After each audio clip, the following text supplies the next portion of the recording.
మా అమ్మా ఆ ఆగవే, వస్తున్నాను.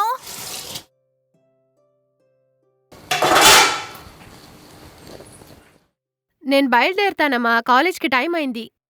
ఆగవే, 2 ఇడ్లీ తినేసి వెళ్దు గాని. ఆహా వద్దు, నేను కాలేజ్ క్యాంటీన్లోనే చూసుకుంటా. అదేం వద్దు, రా 2 ఇడ్లీ తిని అమ్మా. వెళ్దు గాని. కూర్చో.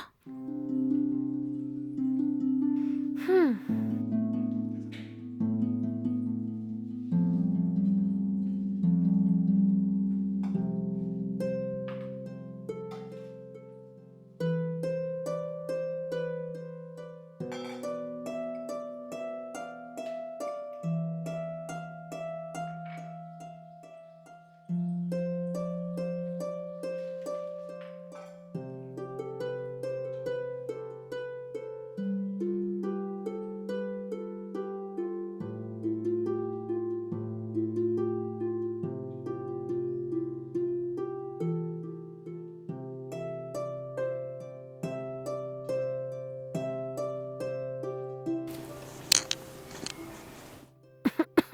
మా మంచినీళ్ళు ఇవ్వు. తీసుకొస్తున్నాను.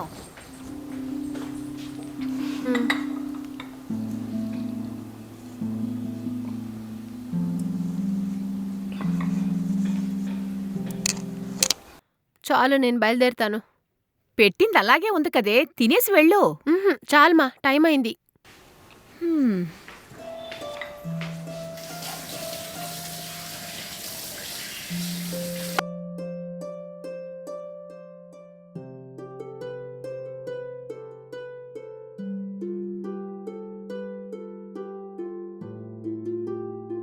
అమ్మా నేను బయలుదేరుతాను. జాగ్రత్తగా వెళ్ళిరా. ఆ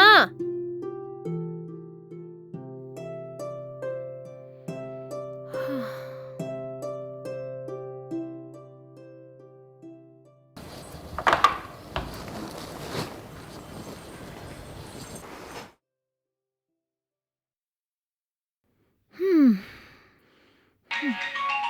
హ్మ్.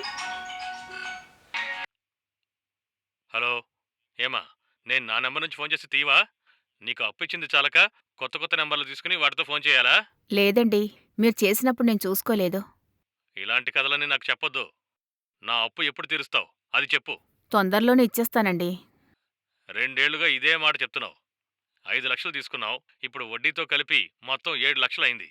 అసలు ఇవ్వలేదు, వడ్డీ కూడా ఇవ్వలేదు. ఇలా అయితే ఎలా అమ్మా?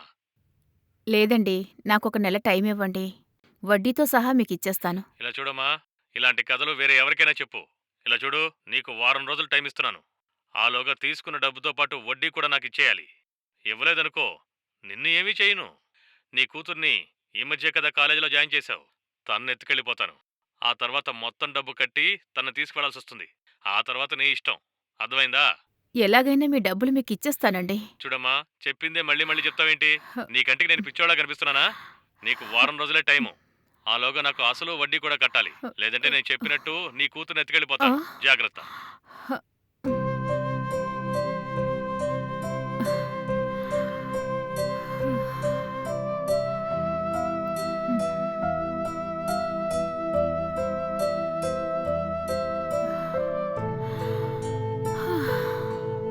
ఛ! వీళ్ళ దగ్గర డబ్బు తీసుకోవడం నేను చేసిన పెద్ద తప్పు. అప్పు పీక నరుకుతుందని చెప్తారు కదా, అది నిజమే. వాళ్ళు ఫోన్ చేస్తుంటేనే మొత్తం ఒళ్ళంతా వణుకుతుంది. నా కూతుర్ని ఒకటి ఎత్తుకెళ్ళిపోతానని అంటున్నారు. నేనిప్పుడు ఏం చేయను? అతను అన్నట్టుగానే ఆ పని చేసేలా ఉన్నాడు. నేను అనవసరంగా అతని దగ్గర అప్పు చేశాను. 1 వారంలో ఆ అప్పుని నేనెలా తీర్చాలి?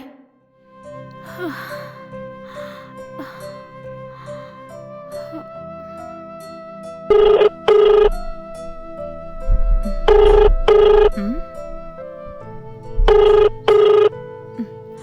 ఛే! ఇతనొకరు ఫోన్ చేస్తుంటే అవసరానికి తీయరు.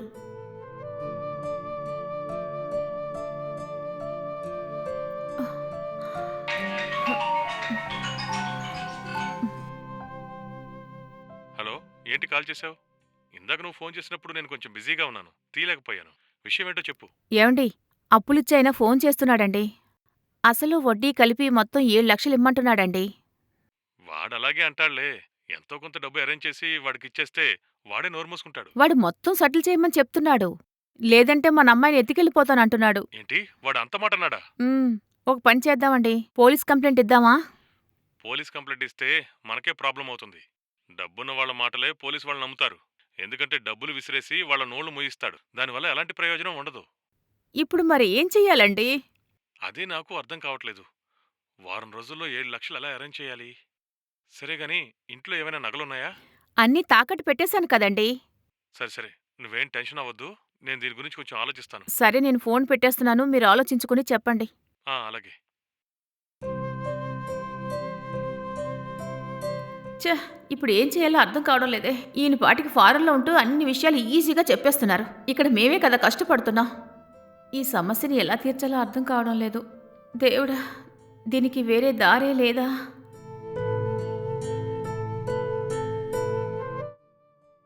ఈ రోజు నుంచి మీ కష్టాలన్నీ తీరిపోతాయి. ఒక్కసారి నేను మీ ఇంటికొచ్చానంటే ప్రపంచంలో ఎవరికీ పట్టని అదృష్టం మీకు పడుతుంది. మీరు అదృష్టవంతులు అవ్వాలనుకుంటే కింద కనిపించే నెంబర్కి కాల్ చేయండి. హ్మ్. కావాలంటే ఈ స్వామీజీని మన ఇంటికి రప్పిద్దామా? ఇతను అడుగు పెడితే అదృష్టం కూడా వరిస్తుందని చెప్తున్నారు. ఒకవేళ ఈయన వచ్చిన తర్వాత మా కష్టాలన్నీ తీరిపోతే అది మంచిదే కదా! సరే, నేను వెంటనే ఫోన్ చేసి ఆయన ఇంటికి రమ్మని చెప్తాను.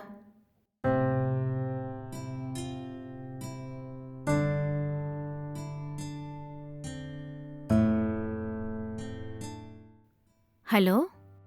నమస్కారం అండి. నేను స్వామీజీ శక్తిని మాట్లాడుతున్నాను. మీరెవరు? స్వామి, నా పేరు ఈశ్వరి. చెప్పండమ్మా, మీరెందుకు కాల్ చేశారు? మీ సమస్య ఏంటి? నాకు చాలా సమస్యలున్నాయి స్వామి. నేను మిమ్మల్ని కలవాలి. వద్దమ్మా, నన్ను కలుసుకోవడానికి నువ్వు ఇక్కడికి రానక్కర్లేదు. నేనే నిన్ను కలుసుకోవడానికి అక్కడికి వస్తాను. నేను మీ ఇంట్లో అడుగు పెడితే మీ ఇంట్లో ఉన్న కష్టాలన్నీ దూరంగా వెళ్ళిపోతాయి. సరే స్వామి, రండి. మీ ఇంటి అడ్రస్ని నాకు వాట్సాప్లో పంపించమ్మా. నేను మీ ఇల్లు వెతుక్కుంటూ వస్తాను. సరే స్వామి, ఇప్పుడే పంపిస్తాను. మంచిది.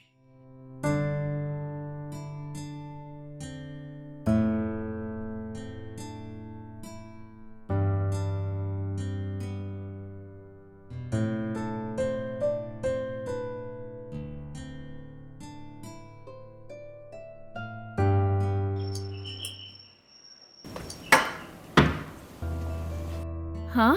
స్వామి మీరా? నేనేనమ్మా, మీ ఇల్లు వెతుక్కుంటూ వచ్చాను. ఏంటమ్మా, నన్ను ఇక్కడే నిలబెట్టి మాట్లాడతావా? రండి స్వామి, రండి రండి.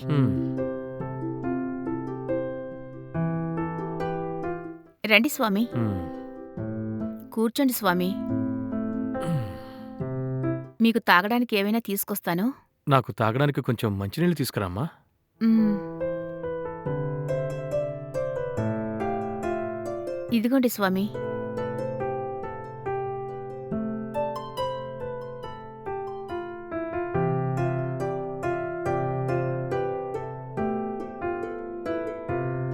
ఇప్పుడు ఉన్న ఎండలకి మీరిచ్చిన చల్లటి నీళ్లు చాలా బావున్నాయమ్మా. మ్మ్. చెప్పమ్మా, నీ సమస్య ఏంటి?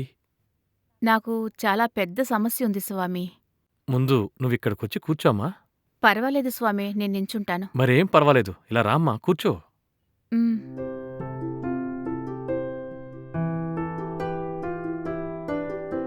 నువ్వు చాలా కష్టాల్లో ఉన్నావని నీ మొహం చూస్తేనే నాకు అర్థమవుతోంది. కాని నువ్వో పెద్ద సమస్యలో ఇరుక్కున్నానని నాతో చెప్తున్నావు. అదేంటో నాకు చెప్తేనే దాన్నెలా పరిష్కరించాలో నేను చెప్పగలుగుతాను. చెప్పమ్మా. స్వామి, ఈ ఇల్లు కట్టాము. ఈ ఇంటి కోసం చాలామంది దగ్గర అప్పు చేశాము. కొందరికి ఇచ్చేశాము. ఇంకా ఒకరికి మాత్రం అప్పు తీర్చాలి. వాళ్ళు చాలా ఇబ్బంది పెడుతున్నారు. అప్పులిచ్చిన వాళ్ళు అడగకుండా చెయ్యాలా? లేదంటే వాణ్ణి ఖాళీ చెయ్యాలా? లేదంటే నీకు నిధి దొరికేలా చెయ్యాలా? వాళ్ళని ఏమి చెయ్యకండి స్వామి. అవును, ఏదో చెప్పారు. నిధి. నిధి అని చెప్పారు కదా. అదేంటి స్వామి? ప్రతి ఒక్కరికి ఏదో ఒక సమయంలో నిధి దొరుకుతుంది. కాని ఎవ్వరూ కూడా ఆ నిధిని వెతుక్కుంటూ వెళ్లరు. ఇప్పుడు నీకు ఆ నిధి దొరికే సమయం వచ్చింది. ఆ నిధి ఎక్కడుందో వెతుక్కుంటూ వెళ్ళి దాన్ని కనిపెట్టగలిగితే దాన్ని సొంతం చేసుకోవచ్చు. ఏంటి స్వామి, మీరు చెప్పిందంతా నిజమా? నిజమేనమ్మా. నీతో అబద్ధం చెప్తే నాకేం వస్తుంది చెప్పు. ఈ నిధి దొరకాలంటే నేనేం చెయ్యాలి స్వామి? ఒక పూజ చెయ్యాలి. చేసేద్దాం స్వామి. ఈ పూజ మనం అనుకున్న టైంలో చేయడానికి కుదరదమ్మా. నేను 3 రోజులు మీ ఇంట్లో ఉండాలి. రోజూ రాత్రిపూట పూజ చెయ్యాలి. 3వ రోజు పెద్ద పూజ చెయ్యాలి. అది చేశామంటే తప్పకుండా నిధి నీకు దొరుకుతుంది. సరే స్వామి, మీరు చేయబోయే పూజకి నేనన్నీ రెడీ చేస్తాను. ఉమ్, సరే సరే. సరే స్వామి, టిఫిన్ ఏదైనా తింటారా? టిఫిన్ ఏం చేశావమ్మా? ఇడ్లీ చేశాను స్వామి. నాకు 2 ఇడ్లీలు చాలు. అలాగే స్వామి, ఇప్పుడే తెస్తాను. త్వరగా తీసుకురామా, ప్రాణం పోతోంది, ఆకలి తట్టుకోలేకపోతున్నాను. ఇదిగోండి, తినండి. ఆ.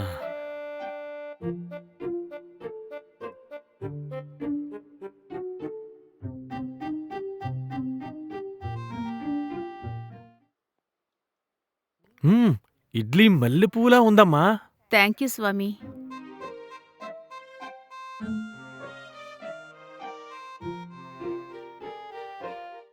ఇంకొక ఇడ్లీ పెట్టమంటారా? అయ్యో వద్దమ్మా. ఏం స్వామి, ఇడ్లీ టేస్ట్గా లేదా? అయ్యో, నువ్వు చేసిన ఇడ్లీ టేస్ట్గా లేకపోవడమా? చాలా బావుంది. కానీ నేను 2 ఇడ్లీలే తింటానమ్మా మార్నింగ్. డైట్లో ఉన్నాను కదా. అయితే సరే స్వామి. అవును, నువ్వు తిన్నావా? తినలేదు స్వామి. ఇంకా తినలేదా? ఇప్పటికే చాలా లేట్ అయింది కదమ్మా. టైం టు టైం తినాలి, లేదంటే ఆరోగ్యం పాడైపోతుందమ్మా. సరే స్వామి, ఇప్పుడే తింటాను. ఉమ్. సరేనమ్మా, నేను చేతులు కడుక్కుని వెళ్ళి సోఫాలో కూర్చుంటాను. నువ్వు టిఫిన్ చేసి అక్కడికి రా. సరే స్వామి. ఉమ్.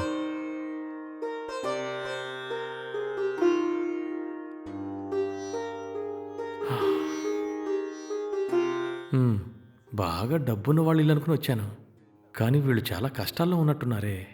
ఇప్పుడేం చేయాలి? వీళ్లతో నిధి ఉందని కూడా అబద్ధం చెప్పాను. ఇప్పుడు ఎలా మేనేజ్ చేయాలి? ఆ నిధి పేరు చెప్పి ఏమైనా రాబట్టొచ్చా? ఈ 3 రోజుల పూజ పేరు చెప్పి ఏదైనా పెద్ద అమౌంట్ కాచేసి ఇక్కడి నుంచి ఎస్కేప్ అయిపోవాలి.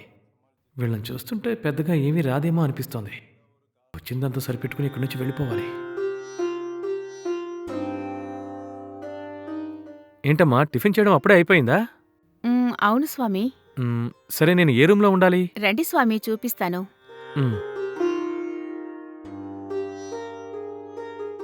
ఈ రూంలోనే ఉండండి స్వామి. ఇది ఎవరి బెడ్రూము? ఇది మా అమ్మాయిది. మీ అమ్మాయిదా?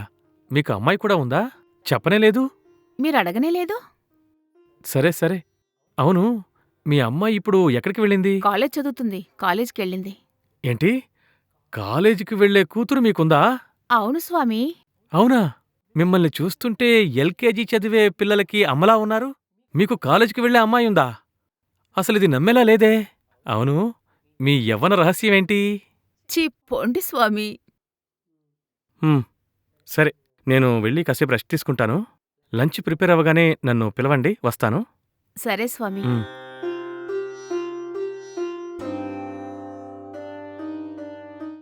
స్వామి, మీకేమైనా కావాలంటే చెప్పండి, నేను తీసుకొస్తాను. అలాగేనమ్మా.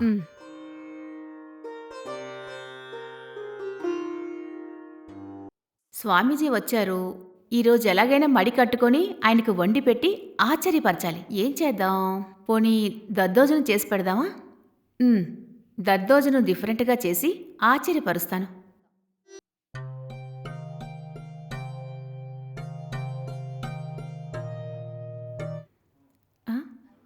అయ్యయ్యో, స్వామీజీ బాగా నిద్రపోతున్నారు. ఇప్పుడు ఈయన్నెలా లేపను? నిద్దట్లో లేపితే ఒకవేళ కోపంలో శాపం వదిలారంటే ఇప్పటికే 2 అయిపోయింది. లేపకపోతే బావుండదు. వెళ్ళి లేపి చూస్తాను. స్వామి, స్వామి. ఛ, స్వామి ఏంటి ఇంత నిద్రలో ఉన్నారు? కానీ ఆయన్ని తట్టి లేపుదామంటే సరేలే, ఇక వేరే దారి లేదు. లేపుదాం. స్వామి, స్వామి. ఏంటమ్మా, ఏంటి విషయం? టైం 2 అయింది.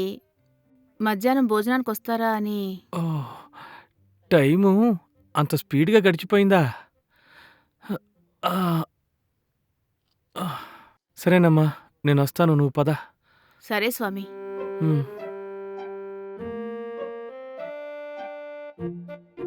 ఇదిగోండి స్వామి, తినండి.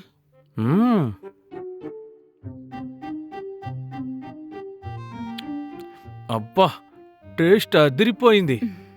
Super super. ఇలాగే నువ్వు డైలీ చేసి పెడుతూ ఉంటే నేను ఇక్కడే ఉండిపోతాను. పర్వాలేదు స్వామి, ఇక్కడే ఉండండి, నేను చూసుకుంటాను. నువ్వు కూడా కూర్చుని తిను. మీరు తినండి స్వామి, నేను తర్వాత తింటాను. సరే, నువ్వు వెళ్ళి ఏదైనా పనుంటే చూసుకో.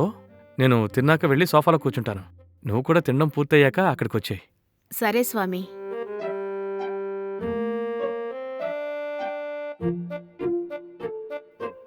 స్వామి. ఆ, రా కూర్చో. ఉమ్, ఈ రోజు నుంచి మనం పూజ స్టార్ట్ చేద్దాం.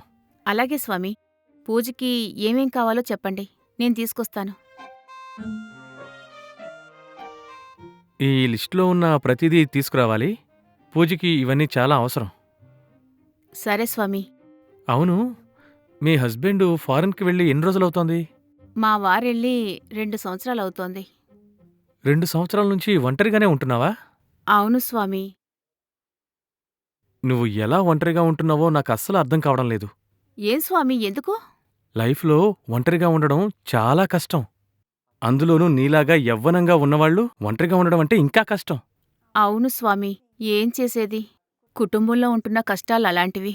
నా హస్బెండేమో విదేశాలకు వెళ్ళి కష్టపడి పని చేయాల్సొస్తుంది. నాలాంటి ఆడవాళ్ళు ఒంటరిగానే ఉండాల్సి వస్తోంది. హ్మ్, నువ్వు చెప్పేది కూడా నిజమే కదా. జీవితంలో ఒంటరిగా ఉండి కష్టపడితేనే మనం ముందుకు వెళ్ళగలుగుతాం. సరేనా? అమ్మా రామ్మా. స్వామీజీ ఎవరో తెలుసా? హ్మ్, అర్థమవుతోంది. నీ కూతురే కదా. ఎలా కనిపెట్టారు స్వామి? మొహం చూస్తేనే తెలిసిపోతోంది. ఆ శక్తిస్వామి అని మన టీవీలో వస్తుంటుంది కదా, ఆ హ్మ్. స్వామివారే. ఓ నమస్కారం స్వామి. చల్లగా ఉండు. దీర్ఘాయుష్మాన్ భవ. సరే, నువ్వు రూంలో ఉండు, ఆ. నేనొస్తాను. సరేమా. అవును, మీ కూతురికి వయసెంతుంటుంది? ఇప్పుడు 17 సంవత్సరం అండి. కాలేజీకి వెళుతోంది. సరే, నువ్వు నీ కూతురు నైటు పూజకి రండి. ఉమ్, ఈ పూజలోనే ఇంట్లో నిధి ఎక్కడుందనేది తెలిసిపోతుంది మనకి. ఉమ్. సరే స్వామి. సరే, నేను వెళ్ళి ఇప్పుడు కాసేపు రెస్ట్ తీసుకుంటాను. మనం నైట్ పూజలో కలుద్దాం. సరే స్వామి.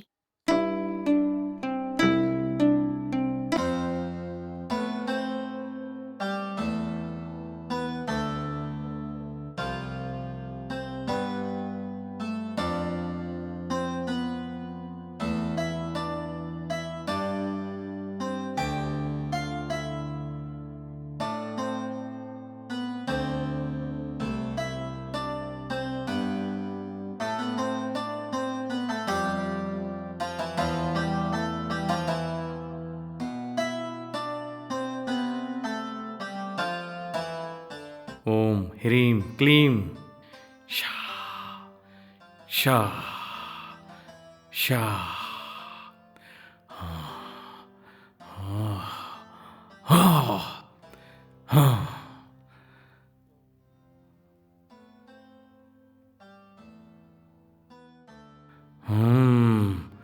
ఇక్కడ నిధి ఉందని కనిపెట్టాను. ఎక్కడుంది స్వామి? అన్నీ చెప్తాను. ముందు ఈ పూజలో పెట్టిన తీర్థాన్ని తాగండి. ఉమ్.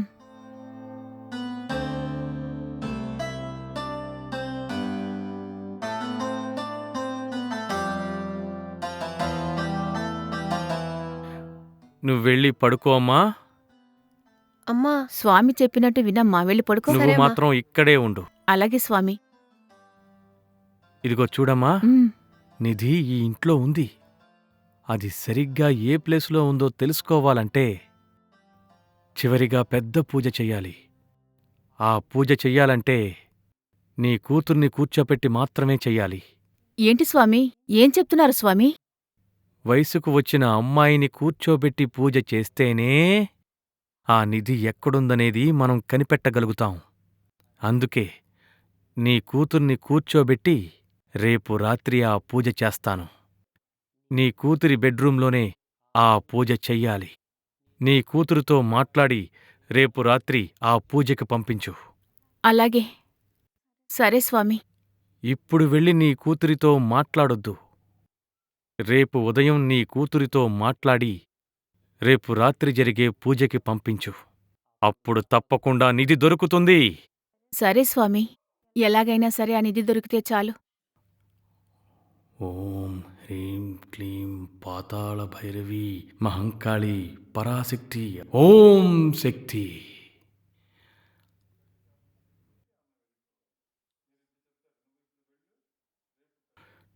నువ్విప్పుడు వెళ్ళు, రేపు కలుద్దాం. సరే స్వామి. ఓం శక్తి, పరాశక్తి, పాతాళ భైరవి, భద్రకాళి, ఓం శక్తి నమః. తను ఇంకా కన్నెగానే ఉన్న కన్నెపిల్ల. తనతో నేను ఒంటరిగా గడిపానంటే నా శక్తి మరింత పెరుగుతుంది, నా ఆయుష్ కూడా పెరుగుతుంది. అందుకు ఈ పూజని నేను సరిగ్గా ఉపయోగించుకోవాలి. కన్యగానే ఉన్న 9 మంది కన్నె పిల్లలతో నేను ఏకాంతంగా గడిపానంటే నేను మహాశక్తివంతుణ్ణైపోతాను. ఆ తరువాత నేను అన్ని సిద్ధులను కూడా చేజెక్కించుకోగలుగుతాను. నేను అనుకున్నవన్నీ సాధించగలుగుతాను. దానికి మొదటి మెట్టుగా ఈ అమ్మాయిని ఉపయోగించుకోవాలి. స్వామీజీ. ఉమ్? రామ్మా, అలా కూర్చో. హ్మ్.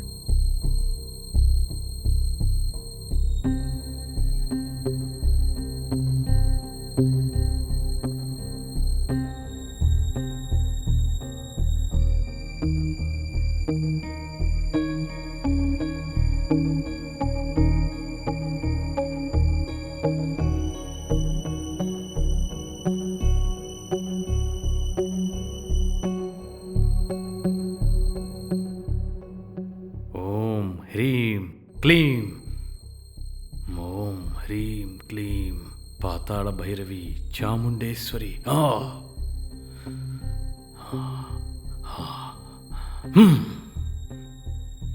ఈ పూజ పూర్తవగానే ఆ నిధి ఎక్కడుందో మాకు చూపించు.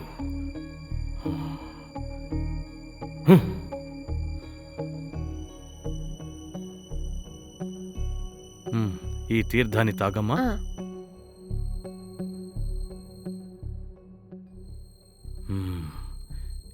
ఇంకా సేపట్లో నేను కోరుకున్నది నెరవేరబోతోంది. ఓం హ్రీం క్లీం, పాతాళ భైరవి, చాముండేశ్వరి. ఆ?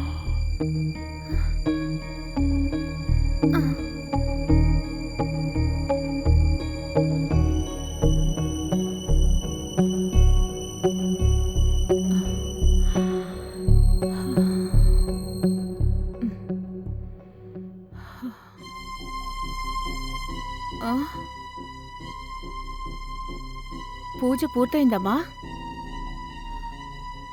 పూజ అవ్వలేదు. వాడైపోయాడు. ఏమంటున్నావే? ఏమైంది?